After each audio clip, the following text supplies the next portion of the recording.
অনন্য মাইলফলক স্পর্শ করলেন ধনকুবের ইলন মাস্ক।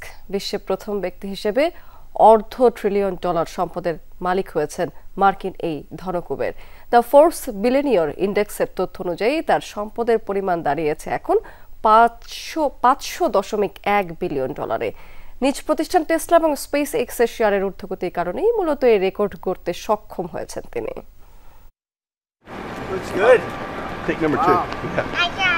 ডোনাল্ড ট্রাম্পের নির্বাচনী প্রচারণা থেকে তার প্রশাসনে দক্ষতা বিষয়ক বিভাগে দায়িত্ব পালন, ব্যয় কমাতে গিয়ে গণছাঁটাই সহ নানা উদ্যোগের মধ্য দিয়ে বেশ দুর্নামি কুড়িয়েছেন ধনকুবের ইলন মাস্ক।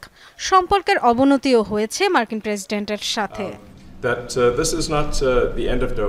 কয়েক মাসের জন্য বনে যাওয়া রাজনীতিবিদের খোলস থেকে বেরিয়ে নিজের ব্যবসায় মনোযোগ দেওয়ার পর আবার বাজিমাত। বিশ্বের প্রথম ব্যক্তি হিসেবে $1.5 ট্রিলিয়নিয়ারের খেতাব বাগিয়ে নিলেন 54 বছর বয়সী Elon Musk. The Forbes billionaire index প্রকাশিত তথ্য অনুযায়ী বুধবার স্থানীয় সময় বিকেলে তার মোট সম্পদের পরিমাণ দাঁড়িয়েছে $500.1 বিলিয়ন। মূলত তার গাড়ি নির্মাণকারী প্রতিষ্ঠান টেসলার শেয়ারের ঊর্ধ্বগতি সবচেয়ে বড় ভূমিকা রেখেছে সম্পদ বৃদ্ধিতে। চলতি বছর 20% পর্যন্ত বেড়েছে কোম্পানিটির শেয়ারের দর। এছাড়া রকেট নির্মাণকারী স্পেস এক্স এবং মাস্কের কৃত্রিম বুদ্ধিমত্তা প্রতিষ্ঠান XAI এর বাজার মূল্যও অবদান রেখেছে তার $1.5 ট্রিলিয়ন অর্জনে। ফোর্বসের সূচক অনুযায়ী ধনীর তালিকায় এই মুহূর্তে দ্বিতীয় অবস্থানে রয়েছেন ওরাকল প্রধান ল্যারি এলিসন।